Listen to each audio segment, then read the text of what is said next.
भगवान यही कह रहे हैं कि पहले तो सम्यक दर्शन में आओ, श्रद्धा करो, ठीक है, मिथ्यात्व मोहनीय छोड़ो और अब उस पर भरोसा करके, विश्वास करके, शंका नहीं करके उसको टिकाओ। बराबर? तो अब टिकाने के लिए क्या क्या करेंगे बोलो। सम्यक दर्शन टिकाने के लिए क्या क्या करोगे? भगवान की बात पे भरोसा, भगवान की बात पे भरोसा और श्रद्धा, श्रद्धा और कुछ भी इच्छा नहीं रखने की, कोई भी इच्छा नहीं रखेंगे। बहुत अच्छा, बहुत अच्छा। और નિર્લેપ રહેવાનું। હા, તો નિર્લેપ કેવી રીતે રહેવાય? કેવા કર્મ કરવાના? સારા કર્મ કરવાના। કર્મ જ નહીં કરવાના। સારા કર્મ ક્યાંથી આવ્યા? કર્મ જ નથી કરવાના ભાઈ. જેને નિર્લેપ રહેવું છે એને કર્મ જ નથી કરવાના. સમજાય છે? હા, કર્મ તો જ નિર્લેપ. કર્મ કરશો તો નિર્લેપ રહી જ નથી શકવાના. ના, નહીં રહી શકું। દ્રષ્ટા ભાવમાં આવી જવાનું છે. કેવા ભાવમાં? દ્રષ્ટા ભાવમાં। દ્રષ્ટા ભાવ, જ્ઞાતા ભાવમાં. ખાલી જુઓ ભાઈ કે મારી જોડે શું થઈ રહ્યું છે. મારી જોડે સારું નથી થઈ રહ્યું, કાંઈ નહીં ભગવાન, તું શાંતિ રાખવા દેજે મને. બસ તું મને શાંતિ આપજે, ક્ષમતા આપજે. બસ। ભલે મારી જોડે સારું નથી થઈ રહ્યું પણ હું શાંતિ રાખી શકું. હા, સમજાયું? હા, ભગવાનને કહીશ તું મારી સાથે રહેજે અને મને સાથે લઈ જજે। મને સાથે લઈ જજે નહીં, ભગવાન સાથે રહી પણ નથી શકવાના ને લેવા પણ નથી આવવાના. એટલે એને પણ મિથ્યાત્વ સમજવાનું છે. ઓકે, જે વસ્તુ નથી એને કેમ કહેવાની જરૂર? તું મને ભગવાન એક વરદાન આપી દે, તું જ્યાં વસે છે ત્યાં સ્થાન આપી દે. ભગવાન આપવાના જ નથી, કેમ માંગો છો? ખોટું બોલો, સાચું કે ખોટું કહો? હા, આને જ મિથ્યાત્વ કહેવાય. વાત સમજાય? આને જ મિથ્યાત્વ કહેવાય. પ્રભુ આવશે ને લઈ જશે. હા, પ્રભુ તું આવશે ને પ્રભુ મને લઈ જશે, એ બનવાનું જ નથી. તો એ જે વસ્તુ નથી, જે વસ્તુ ખોટી હોય એને માંગવું, એને જ મિથ્યાત્વ કહેવાય કે નહીં? કહેવાય। બોલ, મિથ્યાત્વ છોડીને સંભવમાં રહેવાનું। હા, મિથ્યાત્વ છોડીને સંભાળ. તમે એમ કહી શકો પ્રભુજી માંગુ તારી પાસ, એમ કહી શકો.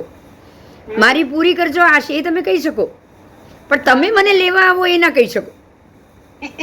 આપણે બહુ મોટા થઈ ગયા ને કે ભગવાન આવશે મને લેવા માટે. અરે એના માટે નહીં, ભગવાન ત્યાંથી આવી જ નથી શકવાના. એના માટે સિદ્ધમાંથી, સિદ્ધ ગતિમાંથી એ લોકો નીચે ઉતરી જ નથી શકવાના ભાઈ.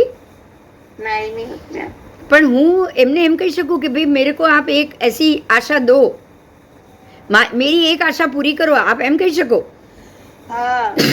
કે ભાઈ મને તું મોક્ષમાં સ્થાન આપ, એમ તમે એવી ઈચ્છા રાખો છો, એમ કહી શકો. સમજાયું? હા, સમજાયું।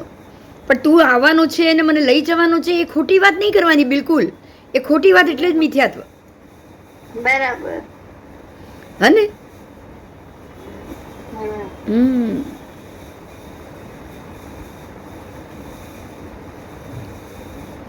બોલ, તો હવે શું કરશો? ક્યાં ક્રિયા કરોગે?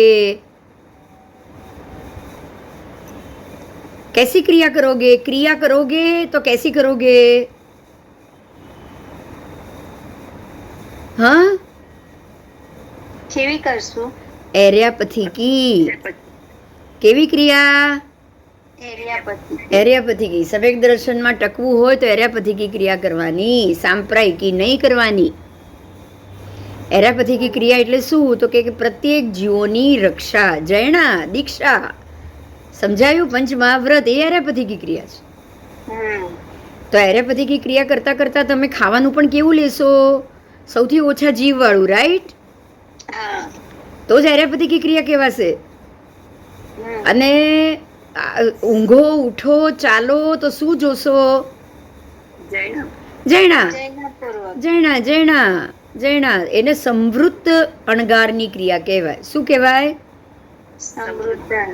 तो समृद्ध क्रियापद अभी आपका नया टॉपिक है, 7वां उद्देश्य। जो समृद्ध अणगार आयुक्त दशा में दत्तचित होके चलेगा, यानी कि समृद्ध होके चलेगा, समझ में आया? समृत अणगार है तो समृत होके चलना चाहिए, राइट? हाँ असमृत होगा वो असमृत होके चलेगा। तो समृत यानी कि समाधि युक्त, समता युक्त अणगार समता से ही चलेगा ना। हाँ तो दत्तचित होके चलेगा, ध्यान से चलेगा, उठेगा, खड़ा होगा, बैठेगा, सोएगा, वस्त्र पात्र कंबल सबका कैसे ध्यान रखेगा? लेगा रखेगा तो भी कोई जीव ना मरे, बराबर? हाँ हेलो। तो ऐसे समृत अणगार आयुक्त दशा में एर्यापथी की क्रिया करते हुए चलेगा। अगर आप ऐसी दशा में चलोगे, जो पाद प्रोच्छन्न है वो लोगे, रखोगे, जूते नहीं पहनोगे, कंबल नहीं कंबल लोगे तो खंखेर के लोगे, वस्त्र पात्र सब पड़ी लेहन करते हैं ना। हाँ, तो ऐसे अगर आप रहोगे तो आप कौन सी क्रिया करोगे? एर्यापथी की। एर्यापथी की यानी इरियावयी क्रिया। आप बोलते हो ना इरियावयी क्रिया। इरियावैया है, विराहना है, आप बोलते हो कि नहीं? अष्ट प्रवचन माता है कि नहीं? हाँ, तो वो क्रिया करोगे आप। समझ में आ गया? हाँ, और उससे एर्यापथी की क्रिया होगी, सांप्राय की नहीं होगी। संप्राय का मतलब संप्राय देना, त्रास। संप्राय का अर्थ होता है त्रास, पीड़ा। संप्राय का मतलब क्या? पीड़ा। अन्य जीव को त्रास करो, पीड़ा करो, ऐसी क्रिया। मतलब मैं चल रही हूँ, नीचे चींटियाँ है, उसके ऊपर पैर रख रही हूँ, बहुत सारी घर में चींटी आ गई तो पानी डाल दिया साफ करने के लिए, तो क्या होगी? मर गई ना सबके सब पानी में।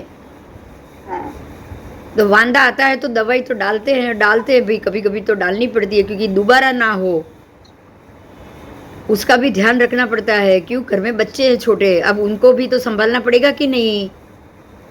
इसीलिए श्रावक की दशा सवा विसा की है, उससे ज्यादा नहीं, क्योंकि आप घर को तो संभाल ही रहे हो ना। हाँ, तो जो दवा डालते हैं उससे संप्राय की क्रिया होती ही है। जीव मरेंगे कि नहीं? बोलो। मरेंगे। उनको संप्राय होगा कि नहीं? होगा। इसीलिए दीक्षा लो तो ही बचोगे। समझ में आया? आओ। तो समृत अणगार किसको कहोगे? बोलो, किसको कहोगे? जिसके क्रोध व्यवच्छिन्न हो गया है, मतलब क्रोध खत्म हो गया है, छिन्न भिन्न हो गया है, मान छिन्न भिन्न हो गया है, माया छिन्न भिन्न हो गई, लोभ छिन्न भिन्न हो गया, बराबर? तो ही वो एर्यापथी की क्रिया कर पाएगा। ठीक है? लेकिन जिसके क्रोध मान माया लोभ कुछ भी छिन्न भिन्न नहीं हुआ है, व्यवच्छिन्न नहीं हुआ है, वो उनसे कैसी, गुस्से में वो कैसी क्रिया करेगा? किसी न किसी जीव को संप्राय की करेगा कि नहीं? करेगा। त्रास देगा ना। वो क्रोध आएगा तो हम कितनों को पीड़ा देते हैं, पता है? एक ध्यान रखिए, अगर आपको किसी व्यक्ति के ऊपर गुस्सा हो ना, तो समझ लेना कि आप गुस्सा करके उसको रीतसर से पीड़ा दे रहे हो, क्योंकि वो ही संताप में जिएगा कि आप कब उस पे गुस्सा करोगे, कैसे आप गुस्सा नहीं करोगे। हमेशा वो डर में जिएगा कि नहीं? जिएगा। कि अभी गुस्सा करोगे तभी गुस्सा करोगे, उसने ऐसा काम किया तो अभी आपकी तरफ से उसको गुस्सा मिलेगा ना। हाँ, तो अगर आप खाली किसी के प्रति गुस्से से देखोगे भी ना, तो भी वो भी संप्राय की क्रिया हो गई, क्योंकि आपके ऐसे देखने के कारण वो जीव को पीड़ा हुई। तो अब सोचो कि क्रोध से या मान से या माया से या लोभ से किसी को पीड़ा देनी चाहिए? नहीं। क्रोध मान माया लोभ रखना चाहिए, वो रखोगे तो भी दूसरे को पीड़ा होगी ना, बताओ? होगी। आपके क्रोध मान माया लोभ रखने से दूसरे को संप्राय होता है। समझ में आया? हाँ भैया, खुला है दरवाजा। आपके ऐसे करने से क्या होता है? दूसरों को खोलो, दूसरे जीवों को संप्राय होता है। होता है कि नहीं? होता है। तो क्या ऐसे क्रोध मान माया लोभ करना चाहिए? नहीं। बोलो, नहीं। बैठो। करना चाहिए? नहीं। ठीक है, तो ऐसे ऐसे इस प्रकार से चलने वाला जीव, क्रोध मान माया लोभ रखने वाला जीव क्या करता है? आर्यापति की क्रिया या संप्रय की क्रिया? संप्रदाय की। संप्रय की क्रिया, बराबर। तो ऐसे जीव को संप्रय की क्रिया का बंध होता है। अब कर्मबंध कैसा होगा सोचो। कुछ भी, कोई भी क्रिया से कर्मबंध होता है कि नहीं? होता है। तो आर्यापति की वालों को कैसा कर्मबंध होगा? शुभ। शुभ। और संप्रय की क्रिया करने वाले को कैसा कर्मबंध होगा? थोड़ी देर। अशुभ। हाँ, अशुभ। अशुभ। तो अब सोचिए कि आर्यापति की कर्मबंध बांधने वाला कौन सी योनि में जाएगा? उच्च योनि में। हाँ, मनुष्य या देव योनि। पुण्य बांधेगा तो अच्छा होगा ना उसके लिए। और संप्रय की वाला कहाँ जाएगा? नरक और तिर्यंच। नरक और तिर्यंच में। अरे वाह, બહુ સરસ, હા, બહુ સરસ જવાબ આપો છો તમે, મજા આવી ગઈ, है ना? हाँ, ठीक है। तो समृत अणगार की बात है। अब समृत अणगार से कौन सी क्रिया होती है? आर्यापति। आर्यापति की होती है। वो सांप्रय की क्रिया उससे होगी ही नहीं, क्योंकि वो हमेशा ध्यान रख रहा है। अब मान लो कि चलते चलते भी उसके पैर के नीचे देड़का या कुछ आके मर गया तो उसको इतनु पाप नहीं लागे ना। हाँ, तो भी आर्यापति की क्रिया कर रहा है ना। हाँ, वही हाँ, वो कर क्या रहा है? आर्यापति। आर्यापति की, संप्रदाय की नहीं। अब ध्यान से सुनिए, चौंड कौशिक के पूर्व भाव में क्या हुआ था? ऐसा ही हुआ था। हाँ, उन्होंने आर्यापति की थी क्रिया, तो राइट। राइट। अगर उन्होंने वो गुस्सा लेके, दंड लेके, रजोहरण लेके वो छोटे महाराज को मारने नहीं दौड़ते, तो आर्यापति की क्रिया से क्या वो चंड कौशिक बनते? नहीं। नहीं। वो चंड कौशिक क्यों बने? कि बात पर गुस्सो કરીને मार। हाँ, क्रोध मान माया लोभ से मरे। वो किससे मरे? क्रोध मान माया लोभ। अब देखिए, ध्यान से सुनिएगा। कर रहे हैं आर्यापति की क्रिया। आर्यापति की क्रिया करते करते देड़का मर गया, तो प्रायश्चित करना चाहिए, उसकी जगह उन्होंने गुस्सा कर दिया। हाँ, समझ में आ रहा है? हाँ, संप्रदाय की क्रिया। हाँ, वो आर्यापति की में से संप्रदाय की में चले गए। ध्यान में आ रहा है? हम कहाँ से कहाँ चले जाते हैं मालूम ही नहीं पड़ता है। बोलो। ओ, समझ में આવ્યું? हाँ। आर्यापति की क्रिया करते करते अगर आप संप्रदाय की में चले गए तो कर्मबंध किसका होगा? अशुभ का। अशुभ का होगा। और बने भी वो चंड कौशिक। अच्छा हुआ भगवान मिले, नहीं तो क्या होता सोचो। हाँ, तो सोचो। और सुपरम करके और नीचे जाते। हाँ, जीव भटक जाता, जीव और दुख के रास्ते में चला जाता, और नए नए अशुभ कर्म बांधते जाता, तो और भवभ्रमण बढ़ जाता कि नहीं? बढ़ता। अब हमें ये भी ध्यान से समझना है कि वो समृत अणगार थे, आर्यापति की कर रहे थे। एक छोटे से कर्म संप्राय करने के कारण वो 3 भव तक भटके। समझ में आया? हाँ। हाँ, तो 3 भव ही भटके ना, ज्यादा नहीं भटके ना। हाँ। बस ये समझना। पर कर्म अपना फल देता ही है। कोई बचा पाए, खुद को बचा पाए? वो नहीं। वो अशुभ कर्म से खुद को बचा पाए? बताओ। नहीं बचा पाए। नहीं बचा पाए। तो अब समझ में आ रहा है थोड़ा सा भी संप्रदाय क्या तकलीफ देगा? हाँ, अशुभ। थोड़ा सा भी संप्रदाय नहीं चाहिए हमको। इसीलिए जब तक राग और द्वेष बिल्कुल हल्के ना हो जाए ना, सम्यक दर्शन तो आता ही नहीं। आप सोचो कि ये संप्रदाय के कारण ही सम्यक दर्शन दूर भागता है। सम्यक दर्शन हमसे क्यों दूर भाग रहा है? संप्रदाय के कारण। संप्रदाय के कारण, क्रोध मान माया लोभ के कारण। संप्रदाय किसके कारण टिका हुआ है? कसाई। कषाय के कारण। कषाय क्या क्या है? लोभ मान राग द्वेष। क्रोध मान माया लोभ। राग द्वेष। राग द्वेष के कारण ही क्रोध आता है। तो सबसे पहला संप्रदाय का कारण हो गया राग द्वेष। समझ में आ गया? पूरा मजा आ गई। हाँ हाँ, आज मजा आ गई, है ना? हाँ। आगे का टॉपिक है, परमात्मा को प्रश्न किया है गौतम स्वामी ने, काम रूपी है या अरूपी? समझ में? अरे बहुत सारे हैं, मैं पहले सारे सवाल बोल देती हूँ, ठीक है? हाँ, काम रूपी है या अरूपी? काम सचित है या अचित? काम जीव है या अजीव? काम जीवों के होते हैं या अजीवों के काम होते हैं? काम के कितने प्रकार हैं? ठीक है, इतने सारे गौतम स्वामी ने सवाल किए। अब भगवान सबके जवाब दे रहे, सुनिए। परमात्मा कह रहे हैं कि हे गौतम, काम रूपी है, अरूपी नहीं। काम कैसा है? रूपी। काम रूपी है, अरूपी नहीं है। काम, हम तो खाली काम एक ही चीज को समझ रहे हैं, वो तो बिल्कुल रूपी नहीं है, बराबर? हाँ। वो तो अरूपी है। अगर भगवान ने जवाब ये नहीं दिया होता तो हम तो सारे के सारे गलत जवाब दे देते। हाँ। बोलो, हम तो काम को अरूपी समझते कि नहीं? हाँ। तो काम का मतलब क्या है पता है? ना। काम का मतलब ही है आकांक्षा, किसी भी चीज के प्रति लगाव। तो वो तो किसी दृश्य चीज पे ही लगाव आएगा ना। हाँ। देखिए, पिक्चर अच्छा लगा तो खुश हो जाओगे, तो खुश किसके लिए? वो देखने के बाद ही हुए ना। हाँ, अच्छा, कोई साड़ी अच्छी लगी तो बहुत खुश हो जाएंगे और ले लेंगे, खरीद लेंगे। वो साड़ी नहीं देखी होती तो काम जागता क्या? नहीं। तो काम जागने का कारण रूपी है या अरूपी? रूपी। रूपी। अब बराबर है ना भगवान का जवाब? तो काम का अर्थ हो गए सारे इंद्रियों से जागृत होती इच्छा है, वासना।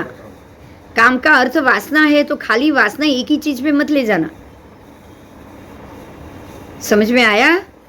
हाँ। यहाँ तक कि महात्माओं को भी अगर 2 जोड़ी कपड़े आए हैं और अगर कोई श्रावक शाल ओढ़ा रहा है और उनको जरूरत नहीं है तो वो ओढ़ तो लेंगे, लेकिन दे देंगे किसको? कामली, जिस महात्मा को जरूरत है उनको। अगर उनको अंदर काम जाग गया तो क्या वो देंगे? नहीं। क्यों? क्योंकि काम जागा इसीलिए ना। तो काम की अर्थ हो गई इच्छा। काम का मतलब क्या हुआ? इच्छा। आपको पता है कामेच्छा बोला जाता है। हाँ। पूरा शब्द है कामेच्छा। तो प्रत्येक चीज की इच्छा जागना भी काम ही है। वो खाने का भी मन होगा ना, चलो आज रसगुल्ला खाना है तो होगी काम, बराबर? हाँ। तो वो रूपी होता है, अरूपी नहीं होता है। अच्छा, काम सचित भी है और अचित भी है। तो सचित के लिए भी तो काम है, हाँ। अचित के लिए भी तो काम है। कोई अचित चीज होगी तो उसके लिए भी काम तो होगा ना। हाँ, काम जीव भी है, अजीव भी है। तो जीव के लिए भी आपको काम जागेगा, अजीव के लिए भी काम जाग सकता है। कैसे? मानो कि आप कोई दुकान में गए हो और कोई शोपीस अच्छा लगा, तो शोपीस बना किसका है? लकड़ी का बना है। तो लकड़ी तो झाड़ से कट गई, हाँ। पेड़ से कट गई, और इतना टेबल बना हुआ है, आपको बहुत अच्छा लगा, आपको वो चाहिए ही चाहिए। तो अजीव का ही तो आपको अच्छा लग रहा है ना वो। तो ये काम किसका हुआ? अजीव। ताजमहल देखने का मन करता है, जाते हो खुश हो जाते हो, किसके ऊपर काम है? बोलो, अजीव के ऊपर। वो पत्थर से बना हुआ है, तोड़ तोड़ के बनाया हुआ है, जीव थोड़ी है वो। नहीं। हाँ, फिर हाँ, पालीताना जाने का मन करेगा तो पालीताना का जो पर्वत है ना, वो कैसा है? जीव। वो जीव। वो अजीव नहीं है, क्योंकि वहां से अभी भी पृथ्वी का के जीव, वो मैन्युफैक्चर नहीं है। समझ में आ रहा है? ये पृथ्वी का ऐसा है जो नेचुरल, ये मैन्युफैक्चर नहीं, बराबर? तो जो मैन्युफैक्चर बन गया वो अजीव हो गया।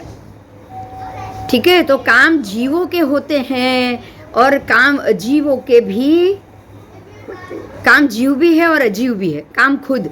अब काम जीवों के होते हैं, अजीवों के काम नहीं होते। अजीवों को काम होगा क्या, बताओ? नहीं। वो ताजमहल जो बना है वो पत्थर आपके लिए काम करेगा? उसको आपके आपके प्रति प्रीति होगी? नहीं नहीं होगी। नहीं। नहीं होगी। समझ में आ रहा है? हाँ, तो अजीव का काम, अजीव को काम नहीं होता है, काम किसको होगा? जीव को। जीव को होगा। काम कितने प्रकार के हैं? तो 2 प्रकार के। कितने प्रकार के? 2। काम सिर्फ 2 प्रकार के हैं, एक है शब्द काम, दूसरा है रूप काम। अब समझिए, शब्द तो अजीब ही है ना, हाँ, शब्द में तो जीव नहीं है, लेकिन किसी की आवाज हमको इतनी अच्छी लगती है कि उसकी आवाज हम बार बार सुनते हैं। हाँ। बोलो, वो मुकेश के गाने दर्द भरे होते हैं, इतना अच्छा लगते हैं कि बार बार सुनते हैं। क्यों? क्योंकि दर्द भरे हैं, हमको अच्छा लगता है। तो वो अजीव के लिए काम जागा कि नहीं? हाँ, शब्द तो अजीब है। अच्छा, रूप, रूप की बात करो, रूप से भी काम जागता है ना। हाँ। रूप का मतलब रूप नहीं, खाली रूप नहीं, दृश्य। कोई चीज अच्छी लगी देखने में, गाड़ी अच्छी लगी तो काम जागा कि नहीं? जागा। तो गाड़ी तो अजीब ही है, पूरी की पूरी, पूरी मैन्युफैक्चर। बोलो, कच्चा लोहा तो है नहीं वो, नहीं। उसमें से जीव तो निकल चुका है। कोई भी गाड़ी खरीदने जाओ, जीव तो निकल चुका है। सोना का घरेणा लो या हीरा की दागीना लो, जीव तो निकल चुका है। अंदर जीव तो बैठा ही नहीं है। बराबर? बराबर। हाँ, बराबर। समझना है हमको ये सब। उसको कोई काम नहीं है। काम किसको है? जीव को है, आपको है। ठीक है? तो शब्द काम और रूप काम, ये 2 चीज भूलना मत। शब्द तो काम है ही, किसी की आवाज भी आपको काम जगा सकती है, किसी का रूप भी आपके अंदर इच्छा जगा सकता है। बराबर? बराबर। हाँ, और भी अजीव होगा तो भी और जीव होगा तो भी। अब ऐसे ही भोग की बात की, काम भोग 2 शब्द साथ में आते हैं, राइट? हाँ, तो दोनों साथ में क्यों लिए भगवान ने? क्यों बताया दोनों? क्योंकि काम आएगा ना, जागेगा तो अपने आप उसका भोग करने जाओगे। तो दोनों साथ में ही है ना। तो भोग कैसा है? भगवान कह रहे हैं काम जागा तो अब भोग करने का मन होगा। तो भोग रूपी है, अरूपी नहीं है। भोग भी रूपी है, भोग भी अरूपी नहीं है। अगर कोई चीज दिखेगी नहीं तो आप उसका भोग नहीं कर पाओगे। कर पाओगे? बताओ। हवा दिख नहीं रही, आप हवा का भोग कर सकते हो? नहीं नहीं। आप सांस लेते हो, मालूम पड़ता है, लेकिन हवा तो दिखाई नहीं देती है। आप उसका भोग कैसे करोगे? बताओ। अच्छी पर बहुत लगती है, तब भी अजीब है, तब भी अच्छी तो लगती है कि नहीं? अरूपी है, अजीब तो है ही नहीं, वो जीव तो है ही। बराबर? पर अरूपी है, फिर भी अच्छी लगती है ना हवाएं। गर्मी होगी या कुछ होगा तो हवा कितनी अच्छी लगेगी? बोलो। दादी अच्छी लगती है। એને અહીંયા લઈ આવ, ઉચકીને. મમ્મી નથી? હા, તો એને ઉચકીને લઈ આવ. पंखो खोली दे। ठीक है? तो भोग किसके हैं? सचित के हैं, और अचित भी है। भोग कैसा है? सचित भी है और अचित भी है। उसके बाद भोग किनके होते हैं? तो जीवों के भोग होते हैं, अजीवों के भोग नहीं होते। बिल्कुल काम जिनका है उनका ही भोग है, इतना समझ लेना। काम भी जीवों के हैं तो भोग भी जीवों के हैं। काम जीवों के काम, अजीवों के काम ही नहीं है तो अजीवों का भोग भी नहीं है। बराबर? आओ, तो भोग कितने प्रकार के हैं? देखिए, काम तो 2 ही प्रकार के थे, लेकिन भोग 3 प्रकार। ठीक है? तो भोग 3 प्रकार के। देखिए, उसमें क्या है? शब्द रूप आए तो बाकी के 3 इसमें आ जाएंगे, पुद्गल के भेद में से। तो यहाँ कौन आएगा? गंध, रस और स्पर्श। समझायु? पुद्गलना 5 भेद: वर्ण, गंध, रस, स्पर्श। शब्द, रूप, गंध, रस, स्पर्श 5 થયા પુદ્ગલના ભેદ। તો પુદ્ગલના 5માંથી 2 ભેદ ગયા છે કામમાં અને 3 ભેદ આવ્યા ભોગમાં। સમજાયું? એટલે કામ ભોગ બંને ભેગા, અને બંને ભેગા મળીને પુદ્ગલના 20 પ્રકારના ભેદ કર્મ બાંધો। हम लोग कर्म बांधते। समझ में आ गया? आ गया? हाँ। तो काम भोग दोनों, तो शब्द रूप वर्ण गंध और स्पर्श, ये पांचों का आप भोग करोगे। अब काम भोग कितने प्रकार के हुए? दोनों मिलके 5 प्रकार के हो गए। हाँ, शब्द रूप वर्ण गंध स्पर्श, तो पांचों प्रकार आ गए काम भोग में ही। आ गए। तो अब कौन है जीव? कैसा है बोलो, कामी है या भोगी? जीव तो बनने करे छे, काम भी भोगी, काम भी और भोग भी है ना। तो जीव कामी भी है और भोगी भी है। तो ये कोई भी जीव, तो अब नारकी की बात है, अब सबकी बात कर रहे हैं भगवान, खाली एक ही बात नहीं करते हैं, पता है ना। हाँ, तो जीव कामी भी है और भोगी भी है। तो एक किस अपेक्षा से कि जीव कामी भी है और भोगी भी है? तो परमात्मा कह रहे हैं कि स्रोत इंद्रिय चक्षु इंद्रिय की अपेक्षा से जीव कामी हो गया। सुनना और देखना, ये दोनों से हम कामी हो गए। कैसे? देखेंगे और सुनेंगे तो ही उसकी इच्छा होगी, बराबर? किसी को देखा ही नहीं है, किसी को सुना ही नहीं है, तो वो कैसा होगा? हमको पता है कि भाई अब किसी एक चीज की बात करेंगे तो कैसा कि भाई चलो हमको पता है कि क्योंकि हमने देखा हुआ है कि दिल्ली की जो होते हैं ना, ये पेठा, दिल्ली का पेठा वो अच्छा होता है, सॉफ्ट होता है, खाने में अच्छा होता है, आपने देखा और सुना है, तो काम जागेगा कि नहीं? जागेगा, जागेगा, जागेगा।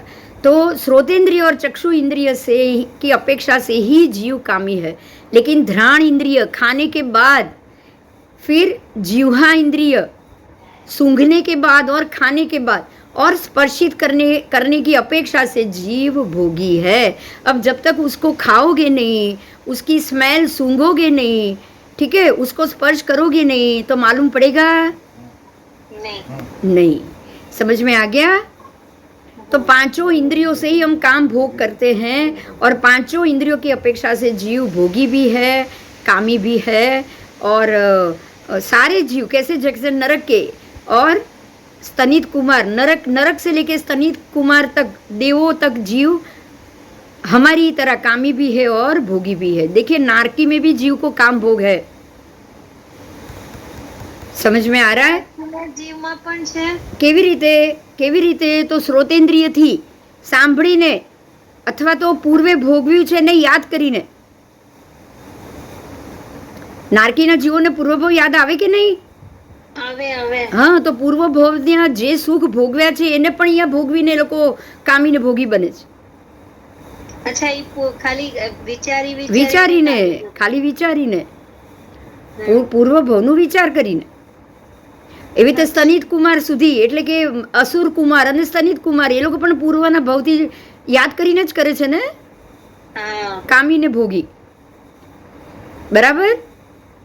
કારણ કે સ્તનિત કુમાર સુધી તો દેવીઓ પણ નથી, દેવીઓ પહેલા દેવલોક વાળાને, એટલે આ લોકોને તો દેવી પણ નહીં, એટલે પૂર્વનું યાદ કરીને જ એ લોકો કામ અને ભોગ કરે। અને હવે પૃથ્વી કાયિક જીવ, तो पृथ्वी का एक जीव कामी नहीं है लेकिन भोगी जरूर है। क्यों? स्पर्शन इंद्रिय है ना। हाँ, कामी तो है नहीं क्योंकि चक्षु और स्रोत नहीं है। जिनको चक्षु और स्रोत नहीं है वो कामी नहीं। बहुत सिंपल लॉजिक है, बराबर? हाँ, पर स्पर्शन इंद्रिय है इसलिए भोगी जरूर है। पृथ्वी कायिक भी भोगी, अपकाय भी भोगी, तेजस काय भी भोगी, वायु काय भी भोगी, और वनस्पति काय भी भोगी। वनस्पति काय के ऊपर हाथ रखो, खुश होंगे वो। वो लजामणी के ऊपर हाथ रखो, वो मुरझा जाएगी, शर्मा जाएगी। तो स्पर्श से भोग हो रहा है कि नहीं उनका? हो रहा है, बराबर? જોજે ને બેટા, પેલાને કંઈક કરડ્યું છે નાનકાને, સૂતો છે પણ જોઈ લે ને, बराबर? हाँ, ठीक है। तो स्पर्शन इंद्रिय की अपेक्षा से पृथ्वी का एक, तेजस का एक, वायु का एक, वनस्पति का एक जीवों एक समान है। बे इंद्रिय जीवों में, विषय में यही वो भी ऐसे ही है क्योंकि उनको भी अभी स्रोत और चक्षु नहीं है, बराबर? तो बे इंद्रिय ते इंद्रिय जीवों तक आपको ये समझना है। खाली चक्षु इंद्रिय, 4 इंद्रिय और 5 इंद्रिय ही उनको ही जीव कामी और भोगी दोनों है। क्लियर हुआ? हाँ तो चक्षु इंद्रिय तक जीव कामी भी है, भोगी भी है, और सब सभी उससे वो कर्म बंद करते रहते। बराबर? બરાબર. બરાબર. ચાલો બસ, તો અત્યારે અહીંયા અટકીએ, કારણ કે હજી નો કામી નો ભોગી આવશે. કાલે કરશું. हाँ, नो कामी नो भोगी. तो नो कामी नो भोगी इन जीवों में, एक मिनट, एक दो लाइनें वो मैं निपटा लेती हूँ, ठीक है? हाँ, तो नो कामी नो भोगी ये जीवों में कौन आएंगे बोलो? नो कामी नो भोगी.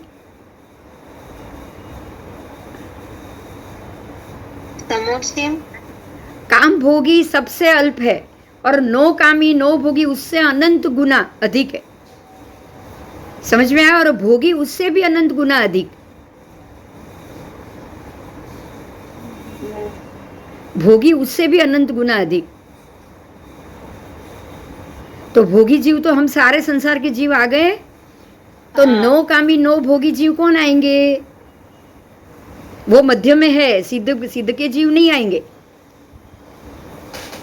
समझ में आया? हाँ. हाँ, तो नो कामी नो भोगी जीव आएंगे. सूक्ष्म जीव जो साधारण वनस्पति काय और सब होते कि नहीं? हाँ. एक छोटे से शरीर में अनंत जीव, उनको तो शरीर तक नहीं मिला. अब शरीर इंद्रिय ही नहीं मिला तो कहाँ से नो कामी नो भोगी होंगे बताओ? समझ? नो कामी नो भोगी ही होंगे ना. हाँ. एक छोटे से कण में अनंत जीव बैठे हैं, तो उनको तो स्पर्शनेंद्रिय भी अपनी मिली नहीं. नहीं. तो जो साधारण वनस्पति काय के जीव है या फिर निगोद के जीव है, वो आएंगे नो कामी नो भोगी में. बराबर? क्योंकि उनको स्पर्शनेंद्रिय भी मिली नहीं. तो स्पर्शनेंद्रिय का ही भोग उनको नहीं मिला है, तो बाकी का तो इंद्रिय का भोग वैसे भी नहीं है उनको. नहीं. तो जिनको रहने के लिए शरीर नहीं मिला है, वो आएंगे नो कामी नो भोगी में. ठीक है?